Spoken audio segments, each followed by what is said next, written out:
And welcome back to another scorching hot day on the Finca. I'm in with the dogs.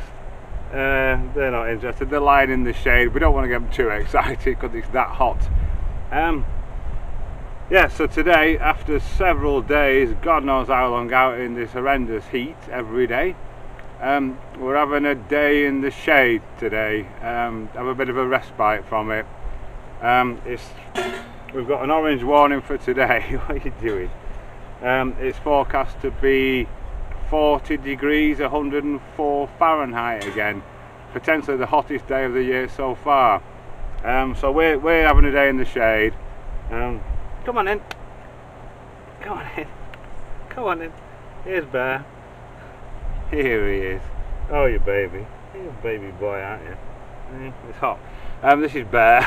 He only arrived yesterday. They both settled in fantastically. Bruce is over there in the shade. You're not daft to stay in the shade, don't you? Eh? No, good boy, good baby.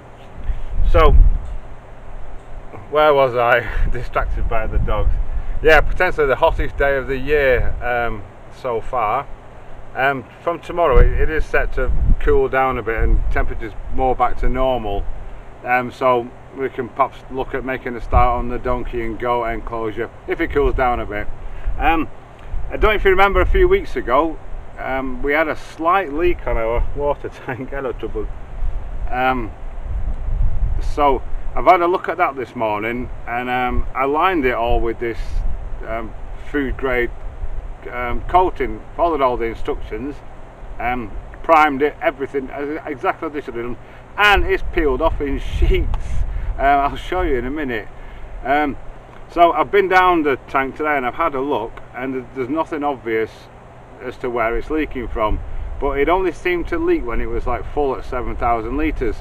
So what I'm going to do, while it's a hot day, we've got a few thousand litres in our internal water deposit, which is just behind this wall. I'm going to pump out and see how full I can get it. I've not put any more than 6,000 litres in it though. If I can find the point where it is leaking, then it'd be easier to find the leak and fix it, because once it gets down a little bit, it's absolutely watertight. So let's crack on with that. So into the workshop. Basically this is what's come off the inside of the water tank. Massive sheets. I got a bag full of it. I just kept this bit to show you. It's got fiberglass underneath, bonded to the existing one, which is absolutely stuck solid. But this has just come away, and I primed it, used all the products recommended, did it all in the recommended manner, the right temperatures and everything, left it at the right times to cure, and it's just come off in sheets. So I don't know. We do have a tiny leak. It's really not even that significant, but obviously we don't want to lose any water if we can help it. So I'm going to, like I said before, I'm just going to fill it up and not put more than 6,000 litres in it, and see if I can find the point, because once it drops down a bit, it doesn't leak. So if I can find the level that it leaks to, if it's below 6,000 litres, then I can easily patch it up rather than having to redo the whole thing again, which would be an absolute pain. So I'm in the tank room. I'm actually also, this is the tank here, I'm going to put a tap on here that leads to the outside, an outside tap, because we've only got about 1,000 litres in our butts outside now, maybe 1,500. And when I fill this up, obviously we can get water ordered in by a wagon load, 20,000 litres a time. But obviously, while I've got X thousand litres in there still, we may as well use that up because it's free. So if I fill this up, we can then use the water out of here to water the plants as well, until this is depleted enough that we can then get 20,000 litres and give it all a good home. So that kind of makes sense to me. I hope I've explained that clearly. So first job is to get this filled in here. This is the pump that comes from the inside well. I'm just going to go and check everything's alright out there, and then when I come back, well, I'll show you when I come back. I'll go and do that now and come back, trying not to fall into the pit. I'll shut the lid. That noise if it's loud, sorry, it's the inverter fan. It's pulling in 1.2 kilowatts at the morning. It's just after midday. This pump is a 1.1 kilowatt, which means we can still run that, and with what's ticking over in the house, it'll still carry on charging the batteries. When we get to 2 o'clock, in 2 hours time, we'll probably be pulling in sort of not far off short of 2 kilowatts. So we should be able to run this for 4 or 5 hours, which is probably what it's going to take to draw that lot out, to get it filled up. So it is, open this valve there and plug it in. No fancy switches, just on a plug.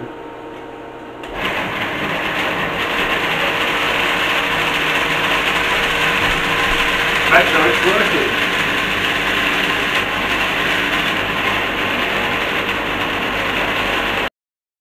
So you can see the water coming in there. You can also see bits floating on the top.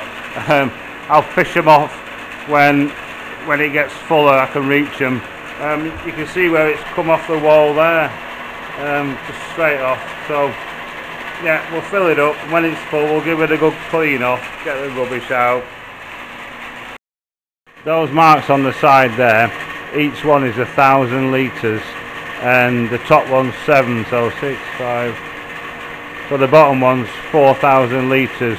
So I'm going to fill it up to 6, assuming we've got enough water to do that, that is. And you can see on the inverter, the charging light is still flashing, which means the batteries are still charging. 1.19 kilowatts. It's actually still putting 6, 7, 8 amps into the batteries. So that should, we'll get them charged up before the end of the day. Like I say, when the sun gets a bit higher, it'll put even more in, so we'll come back and keep checking on it. Sun energy, solar power, use it or lose it, innit? If we didn't use it, it'd just be gone. For those of you that haven't seen before, from the pump there, the noisy pump, put the light on, this pipe runs all the way along here through the the compressor box, all the way along this wall there into this corner where it exits somewhere just behind there. Then it comes out of the workshop there. That's the highest point on the system where we can fill it from. It's a self-priming pump, but I usually just pop the top off and fill it a bit. And then comes through the wall here, runs along there, under the step. We're going to change the step to incorporate it, along the top of the bit here, and into the well where you can see the water, the reflection. You see the reflection of yourself. Okay, it's 1 o'clock, just after 1 o'clock. That pump's already put 3,000 litres in there, which is pretty impressive really. I forgot how good it was. The temperature outside is 34.1 degrees, and it's just the hottest time of the day is usually around 4 or 5 o'clock, so we've got quite a bit of heating up to do yet. We could well hit 40, especially if there's a forecast to get hot winds. Is it a Sirocco, which come from North Africa. Joy of joys, it's a cool 28 in the warehouse, fantastic, lovely, quite pleasant. The cat's asleep on the table over there. He knows where it's cool, or she knows where it's cool. We'll come back to this in a bit when it's full. To say I'm only going to take it up to 6,000 litres as opposed to the usual 7,000, and then try and see the extent of this leak. You can see there now, it's up to the 6,000 litre mark. In less than 2 hours to put 4,000 plus litres in, fabulous. It always looks a bit murky when you first pump it, because it only goes through a 5 micron filter in. But when it comes out, it goes through another 5 or 1, then the carbon filter, then the UV filter. So it comes out, we've tested it, it's good to drink. And I've actually made myself a level gauge. It's something I've been meaning to do, just being a bit creative and thought I'd do a bit of inventing.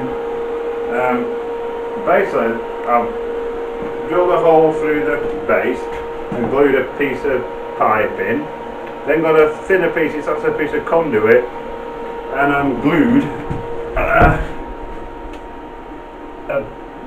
well, a bottle, half a bottle to it. So that now floats up and down. So as the level comes up and down, that'll move up so I can see at a glance. I've calibrated it. It's not easy writing on a round thing vertically that floats about.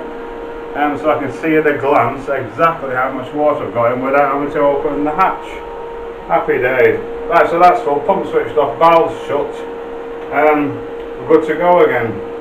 I'm going to measure it every night when we go to bed and see if the level drops overnight before we use any water in the morning. And this makes it easy for me to do that as well. So we're just checking up on Bear and Brucey. They're lying in the shade there. I don't know what they've done inside the kennel, but it's a right mess. I made the bed this morning. I'm just back from Panosso. I've been looking for something that they can lay in just to cool off. It's not going to last them very long because as soon as they get a bit bigger, but obviously there's only one of those tubs that we found last night, and there's 2 babies, and they were like queuing up last night. It's my turn, it's my turn. So I'm going to get rid of that horrible water. It's full of dead wasps anyway. That came off Bruce. That's how dirty he is. He had a bath yesterday as well. And I'm going to fill these and put them in the shade for them, and hopefully they've got some way of cooling off a little bit. So there we go, Sharon's just filled the new dog baths up. There's a lot of wasps around here, they love the water. Look. Look. Oh, he just wants to cuddle. He just wants to cuddle. Yeah, he's just been lying on his back having his belly tickled. Yeah, he just wants to cuddle. Oh, Bruce is drinking it. He's in. They're not very big. I couldn't. They got small paddling pools, but I was worried that they'd burst it with their teeth or even their claws. The other thing was a baby bath, but it was only one, and there are 2 of them. So these are actually huge cat litter trays. We've just taken the lids off, and I thought for now it's about their size, but they're not interested. I'm sure they'll be in a minute, hey. Hey, Mummy's been all the way to town to buy you a bath and you're not interested. No, you're not interested. Hey? Look. It's nice. It's nice. Just before I go and check on the power, I wanted to do you a bit of a tomato update, because we keep meaning to do this every day and keep forgetting, but we've got some really nearly ready there. But we've got hundreds of them, and they seem to be indeterminates, which means that hopefully keep growing, because even up high we've got more tomatoes. These are the cherries, and over here with the normal tomatoes, they're not looking red yet, but they're going a bit yellow, which means they're riper enough. Hopefully they might get a bit bigger. Again, we've got loads, absolutely fantastic. The other one I wanted to show you is our melon. Look at him. Crikey brie. We'd had no joy with him last year, but we've got quite a few this year, and he's the biggest one. And we've got more tomatoes on the front of the house as well. We didn't have enough space to plant them out, which is kind of ridiculous really, because we've got like half an acre, but we've not prepared enough space. But they seem to be doing quite well in pots. So anyway, after a quick fruit and veg update, a quick puppy update. When the puppies stop becoming puppies and start being dogs, they're both in the new little bath that Sharon's got them. What I say, never work with children and animals, because they won't go anywhere near them when we try to get them on camera, and then they're in them. Sharon actually managed to get a snapshot. But every time we go around they kind of jump out and giddy about and stuff. Anyway, so I've just come now. I'm just going to check on the solar. It's 4 o'clock, so it was 4 hours ago since we started getting that big pump going. It took us just over 2 hours to pump out what we wanted, which yeah, it's fantastic. And so we'll see how the batteries are doing now. So it's quite hard to focus on this panel. As you can see, we've still got 855 watts coming in. If I can flick through the batteries are at 28.7. When they reach 28.8, which should be in the next couple of minutes, that's better, isn't it? I think. They'll then drop down to a float charge. The charging light the right hand one there will stop flashing and become constant. We can probably expect that in the next 10 minutes or so. So absolutely fantastic. So my levels not dropped down either, even though we've flushed the loo and done a bit of washing up and stuff. It's still at 6,000 litres, so it's not a dramatic leak. We'll keep an eye on it. So there we go, and we've had a bit more pleasant day today. So it's got 36.2 degrees or something like that it was last time I looked. It's kind of stopped going up, so maybe we've peaked at around that, but it's still too hot to be outside. The battery should be getting fully charged any minute now, which is a result, which is all we need to achieve every day. And yeah, you've had your dog update, you've had your tomato update, it's not a lot more. So we're going to wrap it up there for today.